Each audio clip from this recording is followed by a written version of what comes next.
Welcome, everybody. We're here with the Sapien Podcast with Dr. Shoreh Ershadi, the president and CEO of the Anti-Aging Institute of California and a specialist in anti-aging and apoptosis. Many of my listeners will be familiar with apoptosis, but maybe not understand it the way our doctor here will explain. Thank you so much for joining us. Thank you so much for having me, and thank you for the introduction.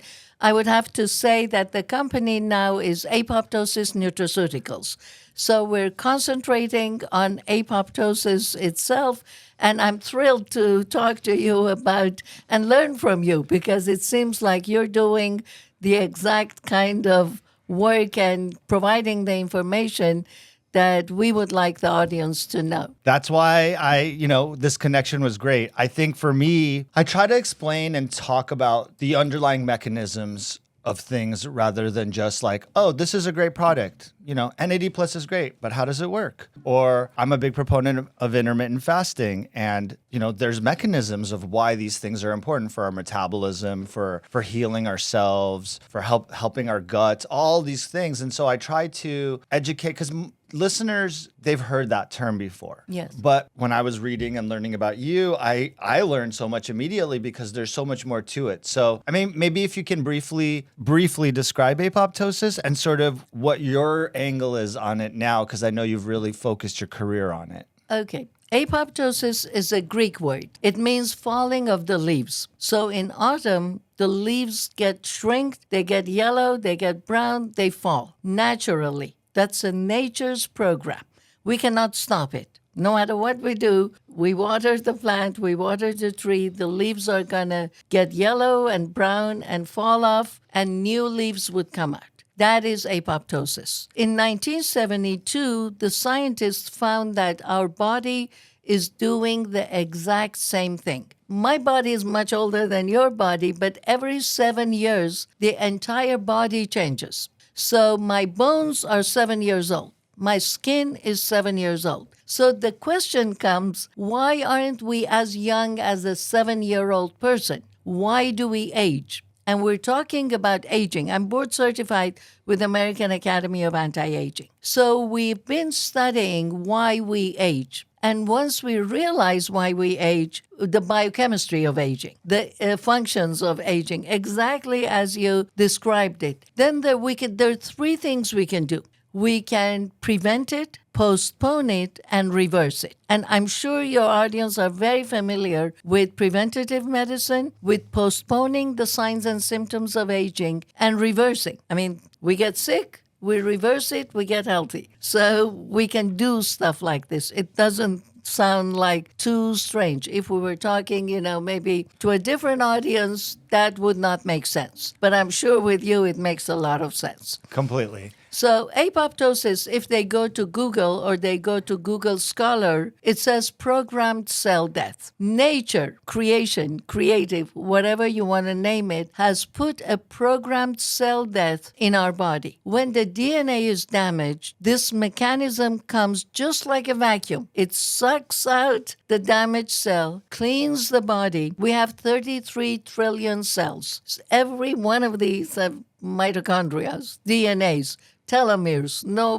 It's a lot of reactions going inside every cell for us to stay healthy. Just to absorb the oxygen, breathe, get the oxygen in the mitochondria, turned it into ATP, adenosine triphosphate, which is energy. So once the DNA is damaged, once the cell is damaged, apoptosis goes, it's programmed. We're not doing anything. A healthy body gets cancer cells, damaged DNA every 5 minutes. So apoptosis is at work every 5 minutes in our bodies to vacuum, to clean up, to dust, whatever you want to name it. It just goes in there, sucks out the damaged DNA, removes it from the body, and generates a new stem cell, a healthy cell, for us to stay young and healthy. You brought up so many great points. I think one of the questions is, what does make us age, right? Because some people age differently. Some people, there's people like in my practice that don't do all the right things. They're smoking, they're not necessarily exercising. And they're still alive well into their 90s. You know, there's other people who it seems like no matter what they do, they can't stay healthy and age rapidly. There's obvious stuff like smokers. You can see smokers age quickly. That's literally this toxin that they're ingesting plus the smoke. It really expedites aging. Sleep deprivation, I think, is like the most underappreciated form of rapidly aging yourself. From your perspective, you know, what is the primary mechanism of aging, and how do you think about that? Because it seems to me like a very multifactorial process and very much dependent on your personal genetic profile. And, you know, there's a lot of talk about like, oh, telomeres are shortening. And then I like don't hear about it anymore. And then people try peptides that extend your telomeres. And they come asking me for, oh, I've got this peptide. I heard about it. It'll extend your, you know, there's so much uncertainty about it, you know? Yes. And another thing that we'll get into too is there's this gentleman, Brian Johnson, right now who's spending his whole career publicly talking about don't die and doing all of these protocols to not age. So I know people that are listening and just everyone in my world is interested in this. Like what is really the aging process? Why is it so variable for everyone? And then obviously we could get into what are some ways we can prevent it. I have the things that I recommend. I'd be very curious about yours, but can we start with like, what is, do you think, the foundational problem? Is it that the apoptosis mechanisms break down and so it's not doing its thing right? Or is it that, hey, you get past your mid-20s and you're aging and that's it. And that we're programmed to do that, you know? All of the above. It's all of it, right? All of the above, exactly. You're targeting every different area that aging matters. American Academy of Anti-Aging is targeting 400 years for human life. Life extension is targeting 400 years.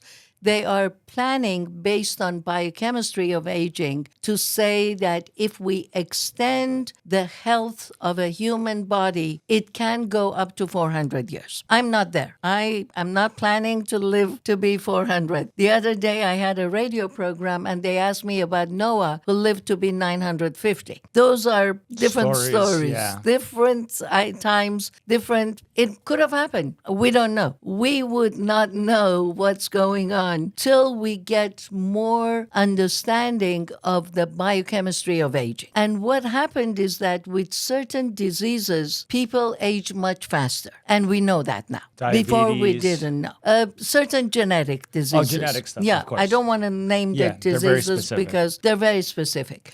But diseases like diabetes, now we have type 3 diabetes that turns into Alzheimer's and memory loss, and we can talk about that. But the fact is that as long as all the chemical reactions in the body, should say biochemical, we don't want chemical in the body, but all the biochemical reactions that are happening every minute in every cell, if they function properly, we're going to be healthy till a longer period in life. Unfortunately, kids get sick. Kids get cancer. That is one area that I would like to very much work with apoptosis. I've talked to St. Jude's Hospital. I've talked to City of Hope to promote apoptosis for kids because apoptosis removes cancer cells. So why don't we use that for children? The mission is to get everyone involved in learning more about what is apoptosis. How do we go there? But let's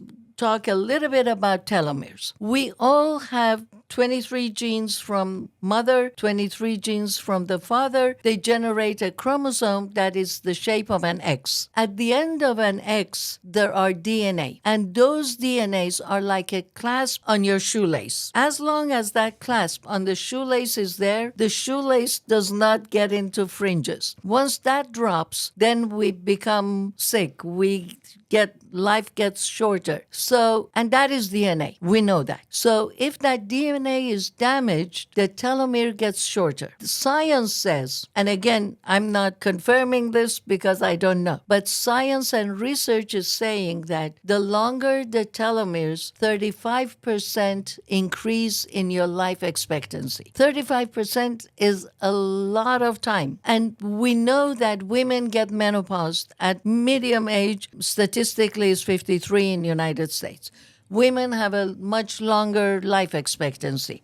So we live to be 45, 50 years, after menopause. During that 45 to 50 years, we can stay young. We can stay energetic. We will not have to age like our grandmothers did or their grandmothers before them. Because my grandmother was 32 when she became a grandmother. I was 30 when I had my son. So The times are changing, yeah. times are changing fast. Women now are having children at the age of 40, 45, and they want to live for their children, for their families. So it is important for us to look at every aspect of aging. Look at telomeres because we know more about them now. Look at apoptosis because we know more about them. Look at peptides. Peptides can stop your skin aging, and that is so important. What's your favorite peptide for that? Well, I use a combination. You I use have a a combination. serum with a combination Very of peptides, and it has helped my skin to stay young. And everybody tells me, oh no, we don't want to get wrinkled. And we're reversing. For example, a person may do a facelift. That would work fine. But you cannot keep a healthy skin. Even if you do 10 facelifts, the wrinkles would show. So in order to have a plump skin, not a skin that is dried, not a skin that is like a dry leaf that is falling off the tree, peptides can help. So why not use them? And they help promote healthy apoptosis patterns. Exactly. Apoptosis is our body's natural mechanism to recycle itself. Yes. And your goal, as I take it, is to promote healthy apoptosis patterns through whatever mechanism possible. My goal, and thank you, yes, is to inform, to let people know, everybody, children, younger generation, know that there is a system in the body that would keep you cancer-free. This system, apoptosis, will keep your DNAs healthy, will keep your telomeres long. So why not use it? Why not know about it? Why not promote it? And we can promote apoptosis by fasting. Very easy. We don't have to eat. We don't have to take supplements. Cheapest thing you could do for your health. Exactly. And no, strenuous physical exercise for hours a day of weightlifting. I mean, all of that is good. I'm not saying no. Eat healthy, exercise, drink a lot of water, do all of that. But if you fast, your body goes into stem cell generation. Your body goes into apoptosis mode, removes cancer cells, removes damaged DNA, removes wrinkled cells, removed osteopenia, replaces the bone structure with stem cell bone cells that generate healthy bones. So, How interesting. You don't eat and you get healthier. yes. I think it's an adaptive mechanism over the millennia of humans trying to survive, right? Thousands and thousands and thousands of years. We've actually adapted to not having a food source. You know what I mean? And I think people in modern day, it's hard for them to comprehend that concept of like, I'm healthier if I don't eat. It's because we didn't have access to all this food all the time. Yes. And so now we're living a life very inconsistent with our ancestry. And so it's weird, even though before fasting was an everyday occurrence. A lot of people listening know about fasting. This is something I've probably mentioned on every podcast I've ever, because to me, fasting has been the most powerful medical intervention I've ever learned because it's so simple. It's so misunderstood. You can do shorter fast. You can do longer fast. You can do fast with certain products, right? Like low calorie fast. There's different versions of it. And I've always talked about inducing apoptosis, clearing out, getting healthy new mitochondria. That's how you can help with autoimmune diseases and all sorts of pathologies that people deal with. What other lifestyle mechanisms do you know about that specifically induce apoptosis? There are herbs, natural organic herbs that we can use in our diet while we are fasting or even when we are not fasting. Some people may decide that they want to fast 3 days a week and then weekends go party and drink and eat and, we want to enjoy life. We don't want to live a life just to live to be 400, but don't eat ever, or don't drink, or don't do anything fun. That's not the purpose of a long life. We want to have a healthy life, but we can use herbs, we can use to improve the biochemistry and to stimulate apoptosis. We, for example, at Apoptosis Nutraceuticals, we have products that we write about and say that these products promote apoptosis. And there is literature, there is science, 40, 150 years of science that shows that we can improve process in the body. Right now, the statistics shows that much younger people, especially younger men over the age of 40, are having prostate cancer and colon cancer. Younger women are having breast cancer, triple negative breast cancer. These are weird. It's weird. No, let's take a pause. It's very, very strange that I have diagnosed advanced colon cancer in 40-year-olds over the last 5 years. Since I've had a practice for 10 years. For the last 5 years, I've been diagnosing colon cancer in under 50-year-olds. When I was trained 10 years ago, we didn't screen anyone under 50. You never saw a case under 50. I mean, maybe some rare stuff, but not like in what is a relatively small medical practice here in Los Angeles to see multiple cases, and then now the guidelines have changed and now we're screening colon cancer less than 45 because it's so prevalent. And I say this, and this is the big question. Why? Exactly. One of my friend's son was a football player, athlete. I would say he was maybe early 30s. He had pain in the abdomen. The doctors didn't even think that it could, they said, oh, you hurt your back. This is reflex. He died at 33 or something with colon cancer. After it was to the latest stages, they found out that it was colon cancer. Even the doctors in LA, in Beverly Hills, did not even think to check this poor 30-year-old for cancer. Because it's so unlikely. So unlikely. And now it's very likely. Why do you think it's that very is? sad. Why? I know you don't know the answer, by the way. So No, I've asked this I've had this conversation on this podcast other times. It's Yes. like, why? I'm just curious. I have my ideas. It's our lifestyle. Right, but what? Of course. Thank you.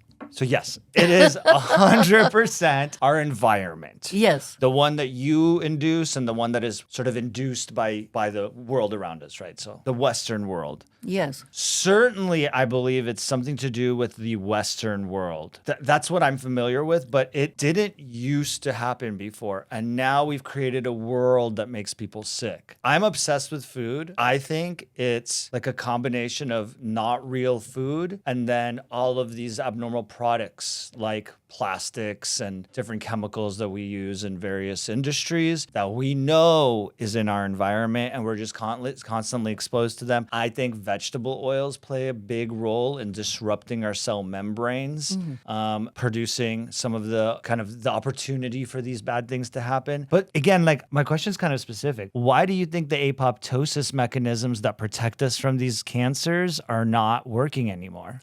Let me answer this way. I talk to international audience sometimes, quite often, and I always say the statistics in United States because we have no clue what is happening somewhere else in the world. We don't know. People are dying. I'm not saying they're healthier than we are. Some nations may be genetically programmed to be healthier. But we know even in United States, there are areas, there are groups that are healthier and live longer. There are vegetarian groups in Redland, just a couple of miles away from us, that they don't eat meat. They don't eat meat. They're vegetarian. You think that's why they're... They have a longer life expectancy. I don't know. Yeah, I don't eat meat all that much, but I eat meat. If I'm going, to a nice steak restaurant, I eat meat, but maybe once or twice a year. But definitely we're doing something that is affecting our system and we are damaging our apoptosis. I'm just going to challenge you. Okay. We've been eating meat the whole time. It's not the meat. We always ate meat. That's all we ever ate. Before you had a farm, you just had animals. But you lived to be 50 years old. The age statistics are skewed by early death. So what you're talking about is the mean age. Yes. So what if you got through your first 10 years, the statistics suggest 60, 70 still. So what it is that number, that 50 number or that 40 number is when you take all people. So if a ton of people died when they were 2 or 3, it kind of pulls that average down. Definitely. And then, something like COVID changed the statistics. And something, for example, if there's a war and younger people go to war, it changes the statistics. But we're talking about healthy communities. No war, no COVID, no viruses. Yeah. I've always wondered about those communities because it's all correlational when it comes to lifestyle. That's why it's a fun conversation because we Yeah. actually don't know. Like We don't know. We could disagree, we could agree. No one actually knows what we're talking about because even those blue zones, there's questions about whether that data is real. There's like, I'll give you in Hong Kong. Yeah, Hong Kong, I believe they eat like the most amount of meat in the whole world and have one of the longest life expectancies as a nation. So like you can find for each correlating lifestyle factor, you could find outliers in other places that sort of disprove it. I think it's something more sinister. Like I can't believe that it's meat, red meat, or Oh, it can't be just one thing. it's something sinister that's going on because you also see a decrease in the last decade, the last decade in America, a decrease in life expectancy of 2 years. I know you Yes. know that. Yes. We don't really have an explanation for that except for chronic medical disease, people dying from diabetes, heart attacks, cancers. Like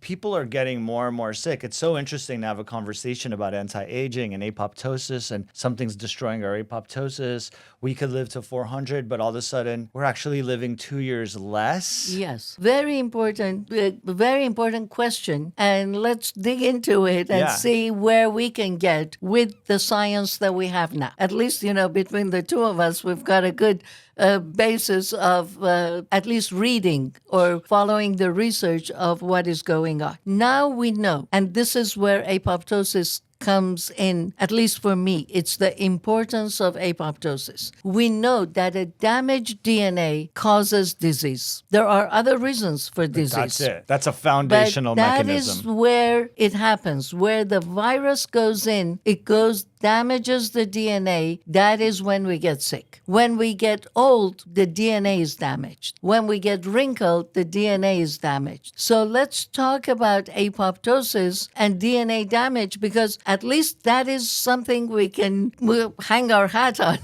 Absolutely. We Yeah. know that. We've seen that. We've seen a damaged DNA. We've seen a damaged telomere. We know how it looks like. There are all other reasons we don't know. Teflon, aluminum. I was lab director. I had 2 Alzheimer's brain in the year from 96 to 2000. 2 Alzheimer patients who donated their brain. And then they said that it's aluminum. Aluminum is causing Alzheimer. So I dissected the brain to 2,000 pieces. I had an ICP-MS instrument, measured aluminum in every part of the brain. Absolutely no abnormality. So it was only 2 brains, but they were Alzheimer's patients. They were diagnosed with Alzheimer's. I could see the tau protein precipitation. The brain was not white and gray. It had Plaques.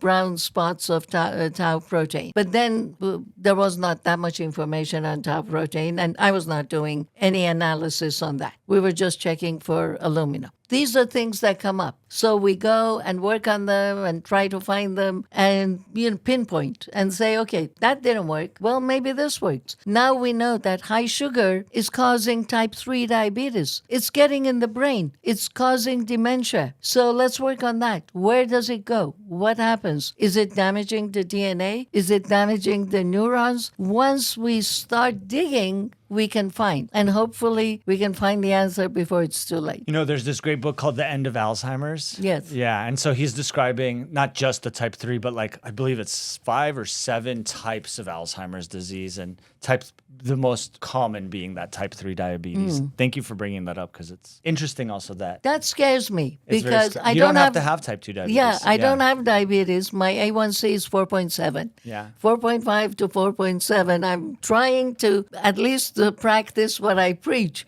But it scares me. Just think about it. We have worked so hard to learn, to go to school, to study, to accumulate knowledge. And then suddenly we don't even know who we are. We don't even know who our children are, what a key is, the example for Alzheimer's. That really scares me. And we don't really have a lot of answers for Alzheimer's, right? So we thought it was the plaques. We got a drug that got rid of the plaques that didn't change any clinical results. I think the plaques are more like bandages that your brain's trying to make. And so it's kind of like cholesterol plaques in the heart. They're just trying to block inflammation. They're not necessarily the pathogen or the inflammation. That is the word that I forgot.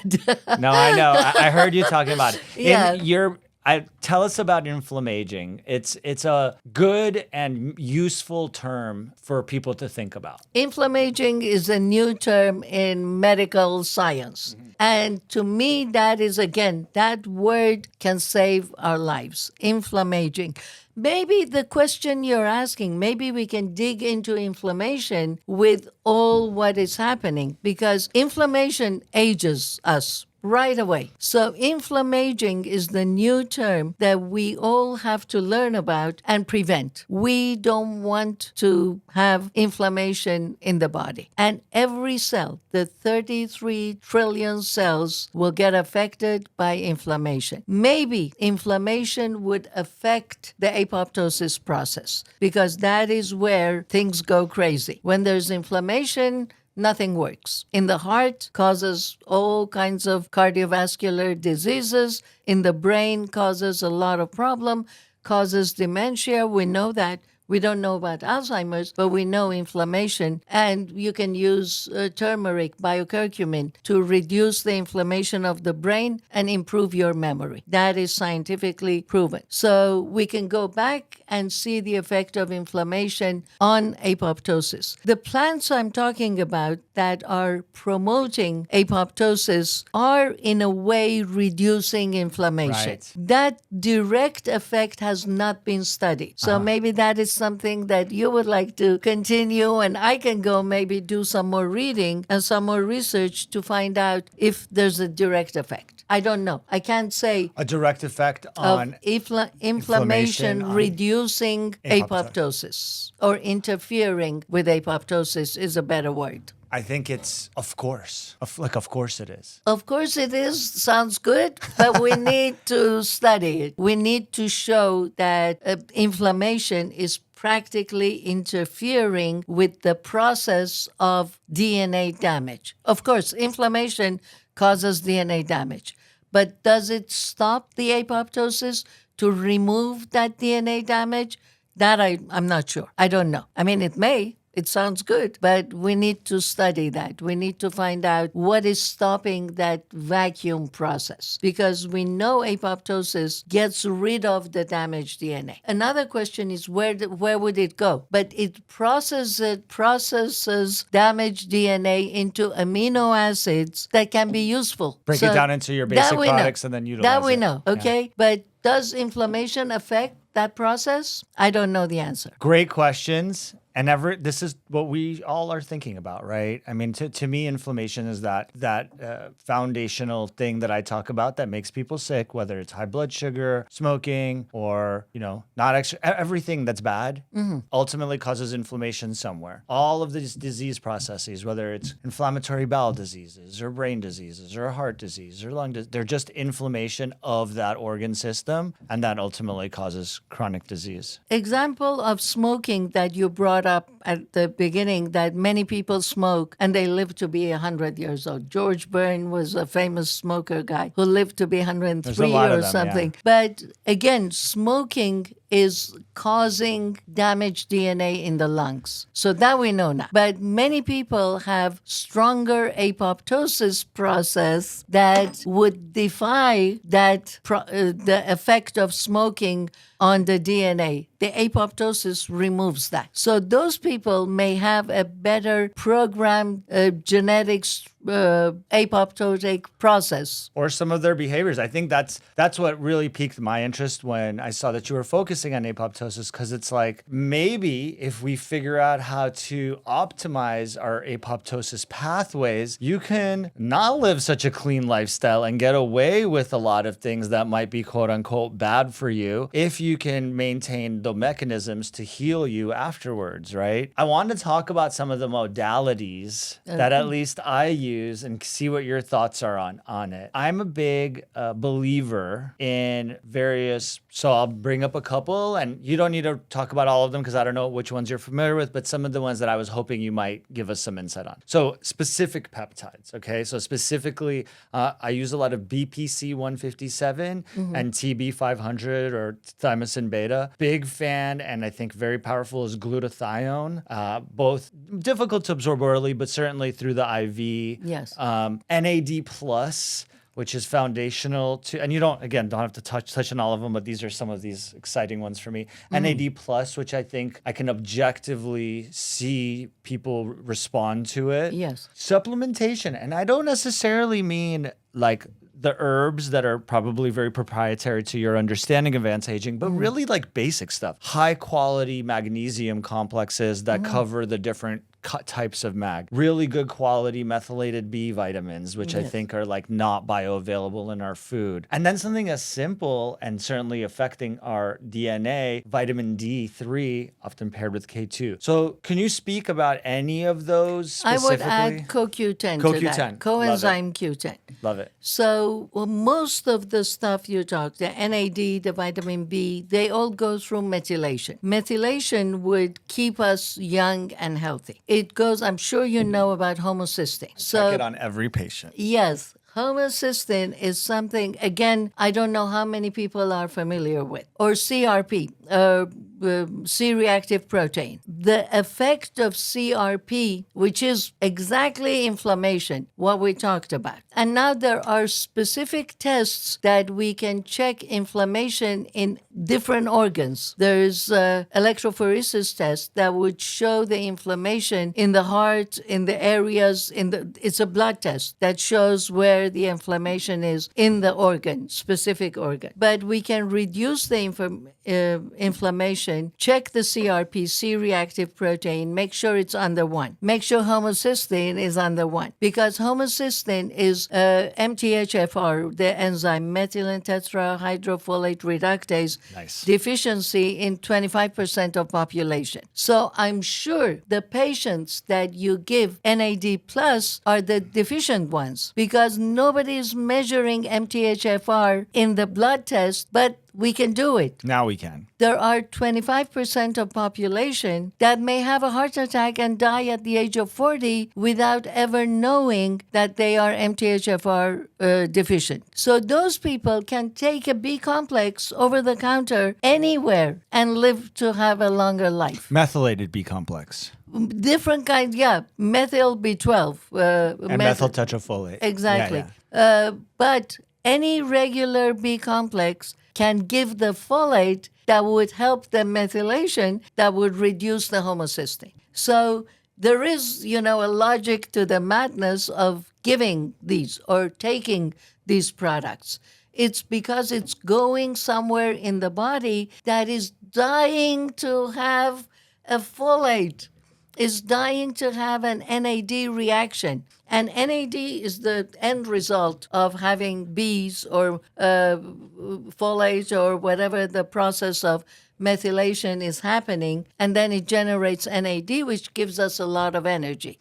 Ultimately creates ATPs. Exactly. And that is where we want to be. When I first talked about CoQ10 about 25, 30 years ago, nobody knew about CoQ10. And clients were calling me and say, we want that computer that you talked about. But That's funny. It is coenzyme. Let me say this. I'm sure you know, but maybe some of the audience would not know. Our liver makes CoQ10. Our liver makes coenzyme Q10. Our liver makes coenzyme A as well as CoQ10. Same process. And coenzyme A generates cholesterol in the liver. So when we take a statin drug stops coenzyme A and stops the production of cholesterol in the liver, which I disagree with, but we can talk about that. It stops CoQ10 at the same time. So if you're taking statins to reduce cholesterol, then you're stopping your liver to make CoQ10. Then people say, oh, I've got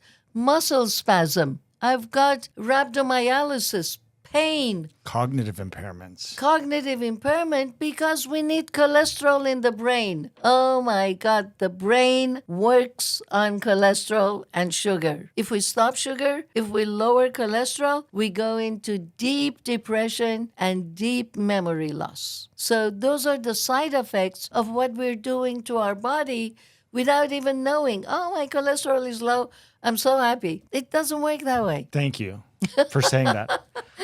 Okay. I'm sensitive about not pissing people off about the statin thing, but It works on certain people with high LDL. We want the LDL to be less than 100. We are not I don't even believe it. disagreeing with- I don't even believe that. Just so you know, Okay.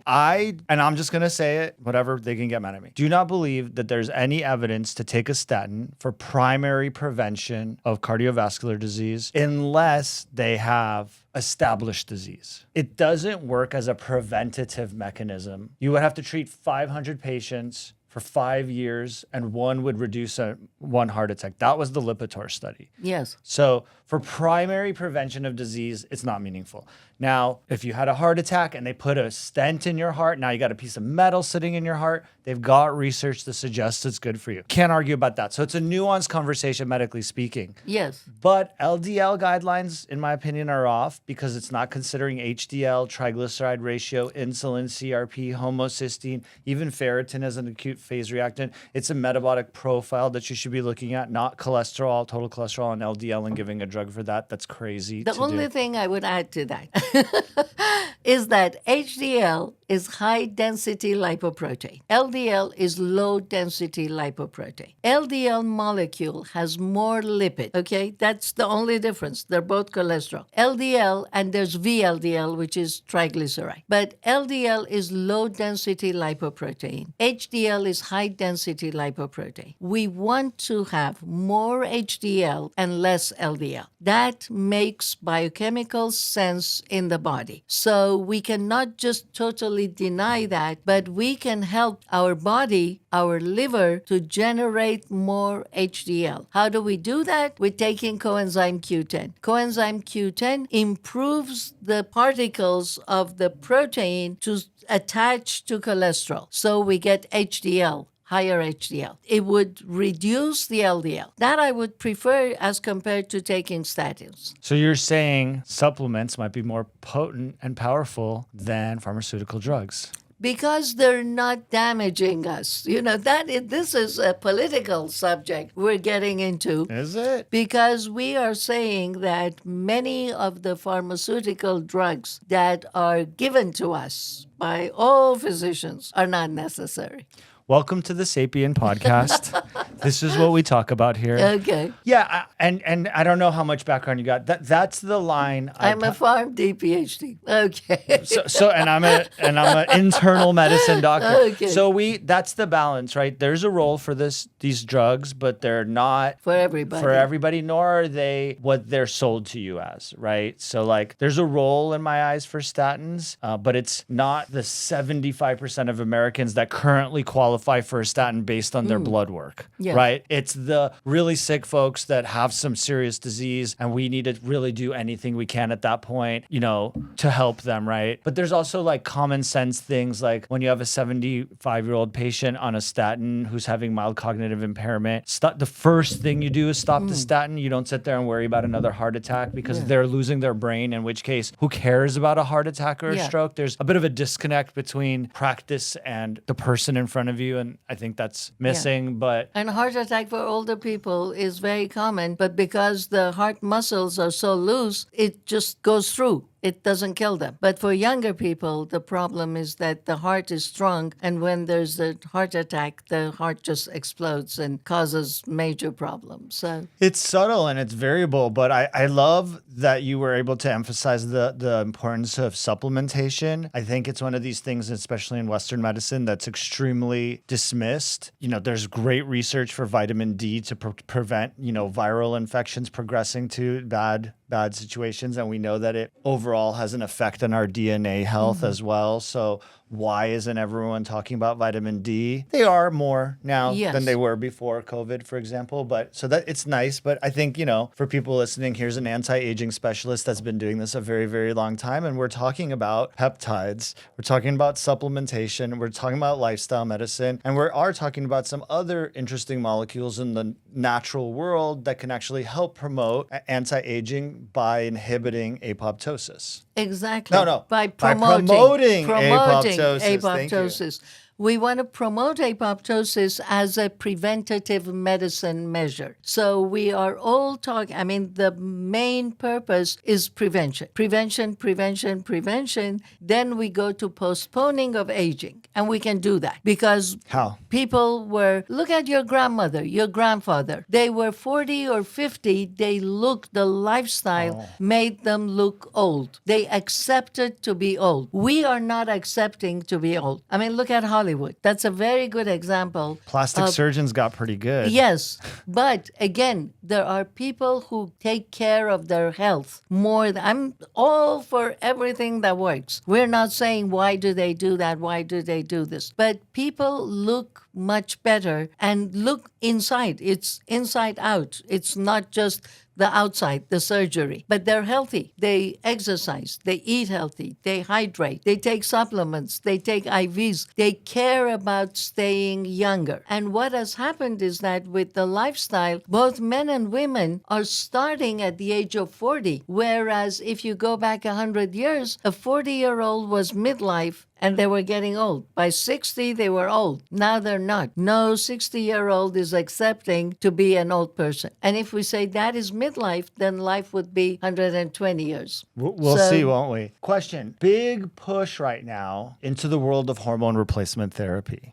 Curious what your position on it is. Both for men and women, I think they are two different subjects, TRT for men and HRT for women. And there's been a lot of changes, especially in the women's side of things. I'm seeing a lot more sort of physicians supporting HRT for women, going back and looking at old research and saying, maybe it doesn't cause breast cancer like we thought, and maybe it's a lot safer and actually prevents heart disease later. Curious where your position lies on that. American Heart Association is saying that 5 years after menopause, and menopause is 1 year after the last period. So 5 years after the last period for younger women, HRT is recommended by American Heart Association. The American Association of Menopause, Northern America, they are going for HRT all the way. So at time of menopause. After menopause. Right, like right when it happens, though, not... Right when it happens, but then for a longer period. Right. So there's discrepancy in medicine at that part. The problem with estrogen is that the longer the body is exposed to estrogen, the higher the risk of estrogen interfering and generating cancer. Again, it's not known science, but in Middle East, for example, in warmer areas, in Ecuador, the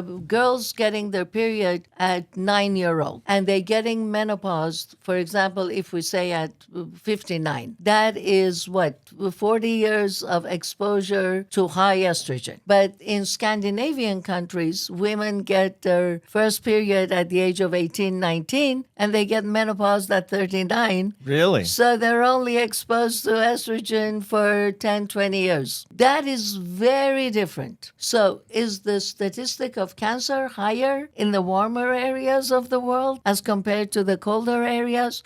I don't know the answer. From what I've recently read is that they've gone back and looked at that literature and sort of broke it down by their ultimate cancer risk based on whatever cancer they actually got. Anyway, I don't want to butcher it. There's an amazing Dr. Mary Claire who really wrote a book about this and really broke it all down and basically suggesting, and other doctors suggesting that no, the exposure to the estrogen isn't the thing that gives them the breast cancer, and we shouldn't allow women to get old, and we should give them progesterone, but there's a estrogen, progesterone, and testosterone component, which is newer to me. If you can speak to the testosterone piece, I'm still digesting that concept. The testosterone for women was given as supplement by DHT, dihydrotestosterone, and DHEA, dihydroepiandrosterone, which the body converts to testosterone. So what happened was that men were aging much slower than women, and especially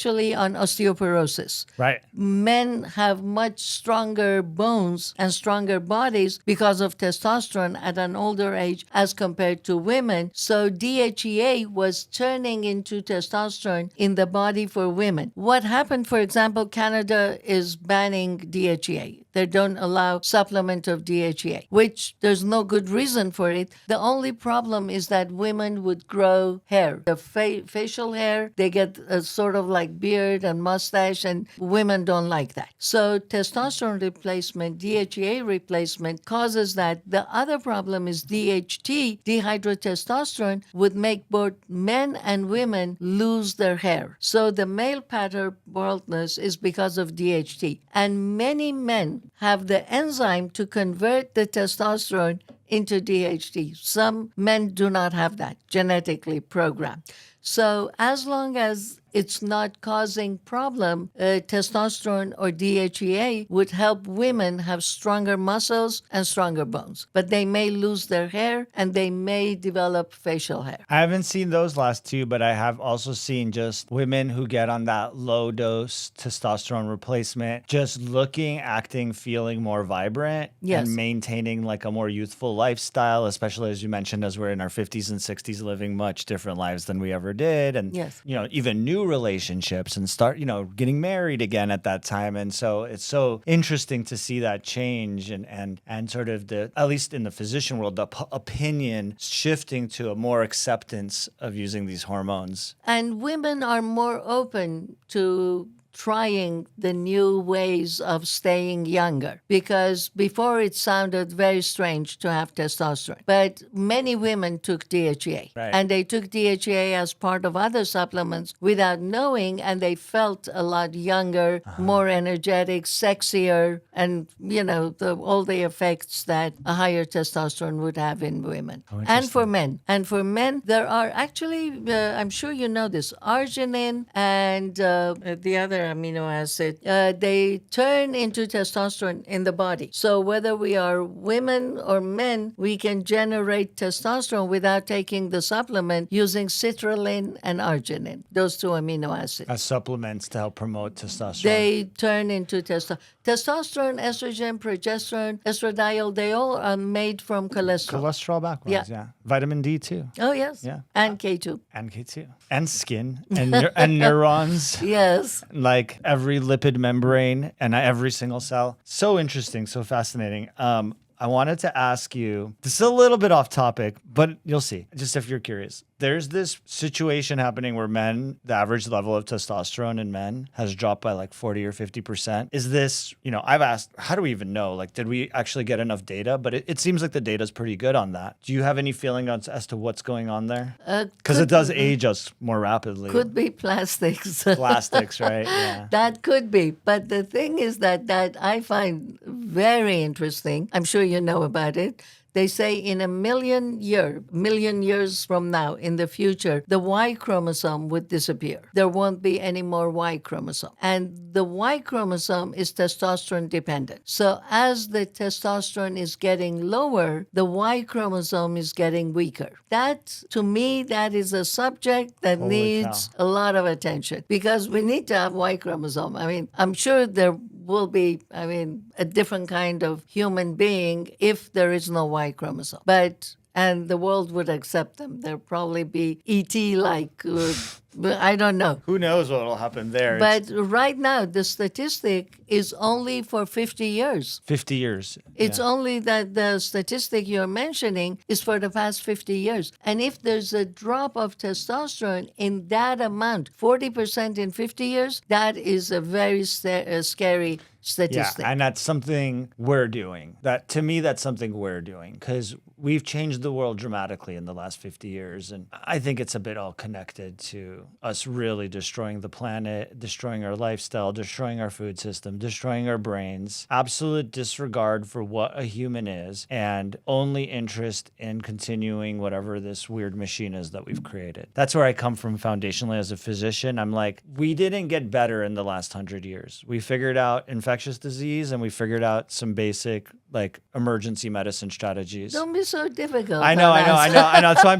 I'm saying it, because it's a We've- bit of a challenge. We've done much better than the previous thousands of years. But if you take out infectious disease and treatment of traumas and surgeries and infections, these basic kind of ER, what we think about in the ER urgent care, I don't think we're doing so good. We're eating fake food. We're not using our bodies. We even more recently, we forgot who we were were as people, like how we procreate, what we do, what our roles are. We pretend that like things that are foundational in our DNA, like an XY chromosome, because of your opinion, doesn't matter. And I know this is a very sensitive subject, but as two scientists sitting here, we have an X and Y chromosome that are foundational to every other thing that we think about later. So if you say that doesn't matter and my opinion is more important than the science, I think you're overstepping politics and getting into a world of insanity. And I do think it's worth mentioning. You don't have to comment on No, that. I totally agree with you because I have this conversation with my son and with younger generation.